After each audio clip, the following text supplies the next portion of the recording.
While Georgia fans are disappointed that they won't be playing for a national championship, Kirby Smart has made it abundantly clear we have got to upgrade the wide receiver room. They recently added in USC's Zachariah Branch, and now they got their big-time target in former Texas A&M star Noah Thomas. Let's go ahead and grade the move. Welcome on into SEC Unfiltered. He's Dave Shumate, I'm Cole Thompson, and today we talk about the former Aggie leaving College Station and headed down to Athens to be a Bulldog. Real quickly, make sure that you like the video, hit the ring notification, and of course, subscribe to the channel because we talk college football every single day. Download the podcast version of the show wherever you get your podcast listening systems. Follow us on the socials. The link is in the description. Follow Dave at Mach 10 Sports, me at Cole Thompson, and check out all of our great work found at SECUnfiltered.com. This episode is brought to you by our friends over at RHOBACK. It's a new year. It's a new you, which means you need a new wardrobe. Why not get a RHOBACK fleece, pullover, hoodie, pair of pants, pair of shorts, and take a little bit of money out of your pocket on us by going to RHOBACK.com and using the promo code SECU for 20% off with your first purchase, 20% off in 2025, simply by using the promo code SECU. Tell them the fine folks at SEC Unfiltered sent you. Dave, I really love this move. And in fact, I will probably overgrade this one more than any other one out there, because the thing with Noah Thomas is Georgia needs an X receiver. They need that physical dude on the outside that is willing to block, that can win one-on-one battles, that can win with size, that can win with physicality. And that's what you're getting in the 6'6" sophomore from Texas A&M. He is just a really solid contributor on all three stages of the game. That's what Georgia, I think, was missing this year on the outside. And the crazy part is he doesn't drop the ball that much. So automatically, he can come on in and be wide receiver one simply by saying, I don't drop passes, Gunnar Stockton. I don't drop passes, Mike Bobo. I'm a really good player when it comes to making the catches that you need on third down. No, I agree with you. I mean, I think it's a phenomenal take. Like you mentioned, they missed the X spot this year. They lost two dudes who would have fit that role perfectly for off the field stuff. Colby Young, Thomas. They haven't had that X guy, X factor, quote unquote, you'd say, since George Pickens, and he was a little inconsistent. But I think James Coley's relationship, I know Georgia fans get fired up about Coach Coley, but James Coley's relationship has brought in prior relationships. He's brought in two weapons on the outside with the Branch brothers. Obviously Zachariah from previous relationship of recruiting at A&M that Jimbo was not willing to spend money on him here. Now at Georgia they are. Obviously Coley coached Noah Thomas at A&M. So I think that's the perspective there.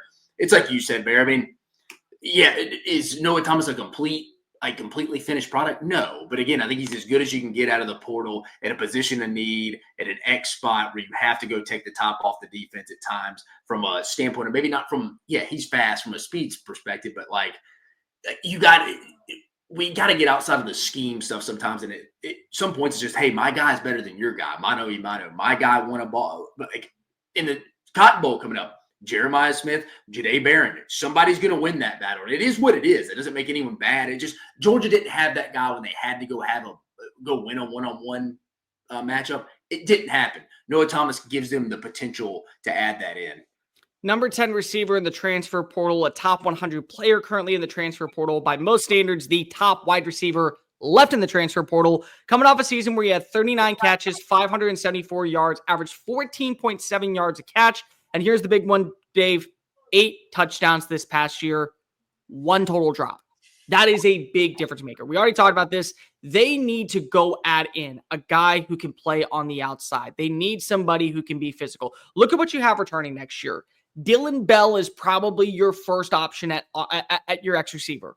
You no longer have Arian Smith. Colby Young, we think that he's coming back next year. No more RHOBACK Thomas. You got to have a dude that can win with physicality, but also win with finesse. What do we know? He is a true possessional receiver. He has the X body frame. What's the other thing that we know? You brought in freshman CJ Wiley, another big body receiver. What do you get to do?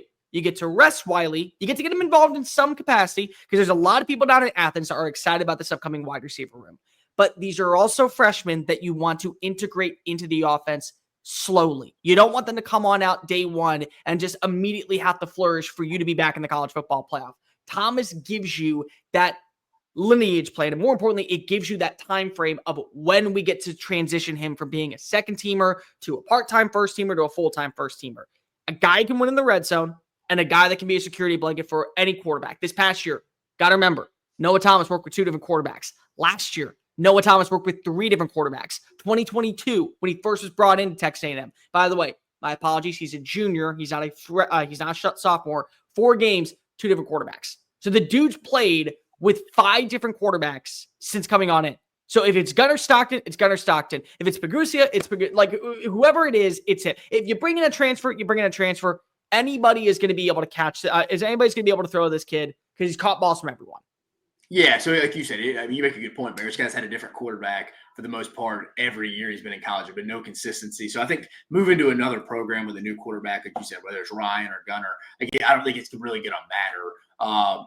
Again, I think you got a guy that's played in the SEC, played at the highest level of college football. He understands what it takes each week to come in from a preparation standpoint. Familiarity with the wide receiver coach coming in will help as well. So again, I mean, you got to be fired up. I think this is a good marriage for both teams. Both teams see value, or both parties see value in Noah Thomas's camp. Like, hey, yeah, they need an X guy. I can come here. Texas A&M maybe getting a little overcrowded. As me and you were texting a little bit, it sounds like he may be a little upset with maybe not getting a raise he thought he maybe should have got at the end of the year here in College Station. Well, Georgia's probably going to go give him that. Georgia needs a big-time threat on the X spot that we talked about. So it's a win-win for both parties. What I think is really interesting is that Texas A&M decided to go revamp their entire wide receiver room. And more credit to them. I understand. It takes some time for you as a first-year head coach to bring in this personnel that you want for your team. Kevin Concepcion comes in. Mike Hudson comes on in. Mario Craver, the Mississippi State transfer, comes on in. But Noah Thomas was a really good receiver. He was a very solid playmaker. So it just felt weird that they were kind of shoving him out the door to make room for these other guys that are going to be on in for this offense that is headlined by Colin Klein.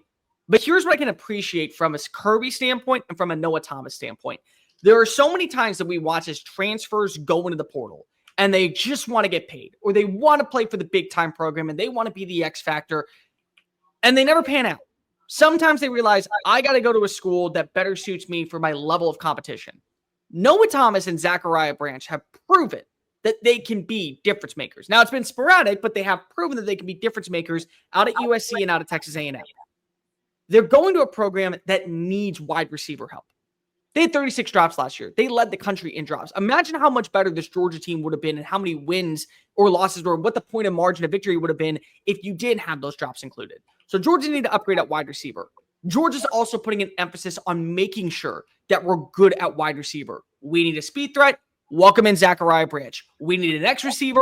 Welcome in Noah Thomas. So on all stages, this is just the marriage that needed to happen out in Athens. This is the relationship that you need to see for Noah Thomas. He absolutely, in my opinion, has rebounded in terms of finding a hotter girlfriend in a hotter location. This is a team that I think is right back in the running to make it to the college football playoff. Dave, let's go ahead and grade the move. Elite, all league, winnable plus, winnable minus, Jag. We don't really break down Jag. What do you think about Noah Thomas? I am telling you, I'm going to be a lot more bullish on this.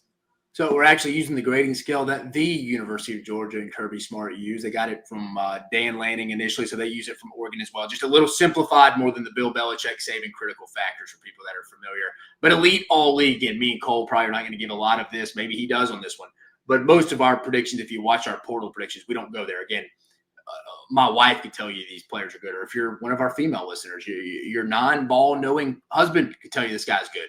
But winnable plus, if you're 50, 70% when you're grading your own roster of these guys, you got a championship contending roster. Winnable plus is where you want the meat and potatoes of your roster to be in that category. Winnable minus, kind of the guy that you can win with, but not because. And it's kind of the opposite of, it's the opposite of the winnable plus. You can win because of this person. So again, winnable minus, receiver group, offensive line, defensive line, kind of by committee approaches is, hey, like you're a good player, but you need some help around you to actually hit your ultimate ceiling and for our team to get the ultimate ceiling of where you fit into this team. But I'm going to go winnable plus here with Noah. I want to kind of see, does Mike Bobo stay in his same realm? Do they go find another OC? We don't know. I still think that's too early. They're still figuring that out. I'm going to go winnable plus. Could be all league. I do think it's fair to say he is the missing X piece that they have been missing. Again, we didn't really have that in the SEC this year. A lot of teams kind of miss that. I think Noah Thomas at least gives them the potential of having that. So like you said, continue to get back in the college football playoff race and potentially win the SEC again. But I like anyone that says they don't like this take. I mean, I don't know how you couldn't even argue that. This is a very good take at a position of need. It's a perfect marriage for both parties, but I'm going to go winnable plus right now, Bear. Yeah, this is all league for me. This is. There you go. This is an all league one. And it's because I think that he's going to be the number one receiver. I want to give a shout out to Brooks Austin, the film guy. If you don't check out his work, please do. He did a fantastic breakdown on Zachariah Branch. And it's been something that I've been preaching for a while. Bad quarterback play and the inability to be used properly in Lincoln Riley's offense, I think really hindered and stunted his growth when he was coming out of Bishop Gorman. I still think that there is a role for him and a pretty substantial one for this offense underneath Mike Bobo, underneath Buster Faulkner, underneath whoever they decide to bring in as an offense coordinator or what they decide to do at the offense coordinator position. But I feel like that he can be your vertical guy. He can work the intermediate part of the field. He can be a dude that is going to lead you in receiving yards. I think Noah Thomas is a dude that can lead you in receptions, can lead you in touchdowns, and will be your go-to guy in the red zone. And right now, that's what I want if I am Georgia. I want to be more progressive when it comes to establishing a dominance in the red zone with the passing attack. Thomas was already that at Texas A&M. He was the number one receiver this past year. Before he was dealing with injuries in 2023, he was the number one receiver at Texas A&M. He came on incredibly strong as a freshman in 2021. Finished the year, if I'm not mistaken, I think he had 3 touchdowns or 2 touchdowns, and he only had 5 catches. So 40% of his reps were touchdowns. That's what I think he could be out in Athens, GA. That's what I think he could be at Sanford Stadium. It's a security blanket on the outside for your quarterback. It's a way that now you have the game plan for Zachariah Branch's speed and the physicality of Noah Thomas. You're getting better at all areas of the field. And that's what smart teams do, Dave. That's what exceptional teams that are all in on winning national titles always reach for. We need to add in a speed threat. We need to add in a physical receiver. We're going to take a dude to hurt another team. We know that we have all the bells and whistles clicking at the right time. We added in everything. No stone was left unturned in making sure that we bettered our roster. That is what Georgia did by bringing in a Noah Thomas. I think Zachariah Branch is a quality wide receiver that is going to explode in Athens. I think the name that we're going to be talking about, very similar to what we were saying with Isaiah Bond and Matthew Golden, we're going to be seeing Noah Thomas be that golden for Gunner in 2025. He will be the dude that is getting into the end zone. And when you need a big time play, 3 is going on up, 3 is coming down with the football. Yeah, no, I agree with you. Now the quarterback position obviously continues to improve. The trajectory of that will help Noah Thomas as well. But again, I don't even know how you can deny it. Good pickup, and they did it quickly in a position of need. So you got a tip of the cap to Kirby Smart and Georgia. The other thing that's really important, guy's a willing blocker. I want that on the outside because if the thing with Georgia, you got to get back to establishing the run. You got to get back to being that physical front 5 with the offensive line and on the ground game. This is a dude that will be 9 yards down the field, blocking his ass off and pile driving a cornerback to open up a crease for 6 points. So that's another reason why I really like this move for Georgia. Yeah, no, I mean, your season ended less than a week ago, and you've added 2 portal additions at a spot of need. So, I mean, you're trying to fix it. So give them credit. Let us know in the comment section down below. What do you think of Noah Thomas leaving College Station and headed to Athens? Like, review, make sure that you hit subscribe. Make sure that you're following us on all the socials, TikTok, Facebook, Instagram, Twitter at SEC Unfiltered. Follow Dave at Mock 10 Sports, me at Mr. Cole Thompson, and check out all of our great work found at SECUnfiltered.com. For Dave Shumate, I am Cole Thompson. Dogs! You got yourself a legit dog in Noah Thomas. Peace.